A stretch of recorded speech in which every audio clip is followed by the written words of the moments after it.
Hey, what's up, everyone? This is Minnesota Mike back with you for another video. This is another one in my vlog series that I do through the Memphis Songwriters Association in conjunction with a blog that I write for them, talking all about songwriting and what has worked for various artists over the course of a handful of years, whether those songs have been hits or not.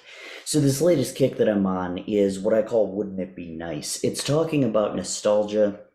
It's kind of a neutral nostalgia, right? We've talked about positive nostalgia with object writing in a very early blog. We talked about the kidding around, which is childhood nostalgia, some positive, some negative. And now we are going to kind of look at some neutral things of you're just kind of looking back and it's not necessarily positive or negative, but you're longing for something that is no longer. And that's the key here. So, thus far, we have looked at Fire in the Canyon by Fountains of Wayne, as well as Alabama Rain by Jim Croce.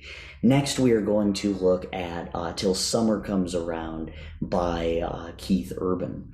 So, lyrically, Till Summer Comes Around weaves the tale of someone who struck up a summer romance with someone at an amusement park. It meant the world to him, but after that summer ended, she disappeared and he hasn't heard from her since.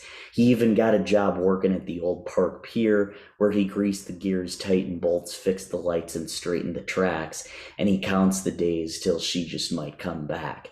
The song walks a straight and narrow line between creepy and romantic. The creepy is a little bit more, in the vibe of the song, the way that the song sounds. But despite his mental state of longing for his romance of old, he doesn't seem to harbor any resentment towards the other person for leaving. It was just kind of one of those things. The empty carnival scene also serves as a metaphor for the emptiness that he's feeling. I also want to point out something about the choice of words at a certain point in the song. Maybe it's just me, but it feels like moment is really hard to find a good rhyme for. I once had the word eraser in one of my songs, or no, it was nature, and I was like, what do I rhyme this with? And it was eraser. It was the only thing I can think of, and the only thing I still can think of. So moment is kind of the same way. It's hard to rhyme that, straight. So you need a little slant rhyme. In the last chorus, what he does is he rhymes moment with rockin' with the motion, and it's really well done. The second verse also does a great job of weaving in how busy he is, but manages to fit in the words so seamlessly. Melodically, before we go any further, let's just establish that Keith Urban is one of the best guitar players out there. In addition to the slide used on the main guitar part, fitting perfectly with the creepy, sad feel of the song that I mentioned earlier, the lead guitar licks that Urban puts in accentuate the mood of the song in the best way possible. The aforementioned main riff is played as an intro and before the verses, but before that comes in, the sound of the carnival rides can be heard in the background. The musical aspect of the intro uses A minor, F, and G, which gets played 3 times. That pattern gets played 3 times. The same chords get played throughout the verses, but in a strumming form rather than the sliding that occurs as an instrumental break.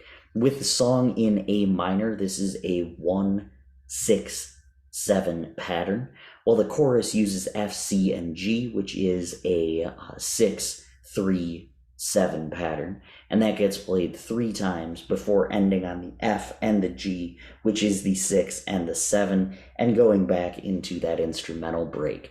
The solo gets played over A minor, F, and G, and it gets played 5 times. Structurally, the song uses a verse, chorus, solo, chorus format. The premise is pretty much set from the start of the song, but the desperation gets more intense in the second verse.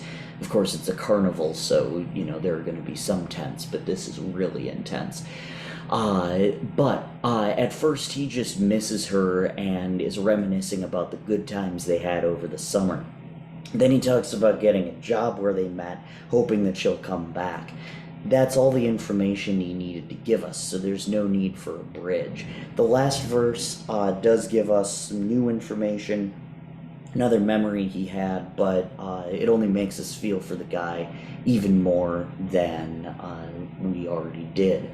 The revelation of them being stuck on the Ferris wheel ride is great in two ways. First, it gives him what he wanted, being trapped in time with this person he fell for so quickly.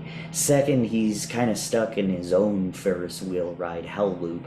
Instead of rocking with the motion, he's going through the motions, trying to figure out how to live without this person. It's one final gut punch to an already sad song.